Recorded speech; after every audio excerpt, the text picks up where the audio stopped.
good evening সকলকে আজি মই এটা ৰেচিপি শ্বেয়াৰ কৰিম বুলি ভাবিছোঁ বেবীসকলৰ কাৰণে যদি ভাল লাগে আপোনালোকেও ট্ৰাই কৰিব পাৰে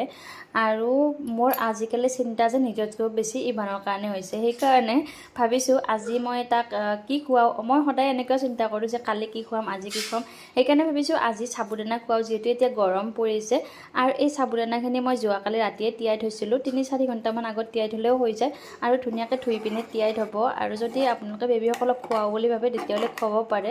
আৰু এতিয়া গৰম পৰিছে বহুতে ঠাণ্ডা সাবুদানাটো পেটৰ কাৰণে বহুত বেছি ভাল আৰু সাবুদানাখিনি বহুত ধুনীয়াকৈ পগাই ল'ব অকমান পনিয়াতে ৰাখিব পিছলে সাবুদানাখিনি গোট মাৰি দিয়ে এয়া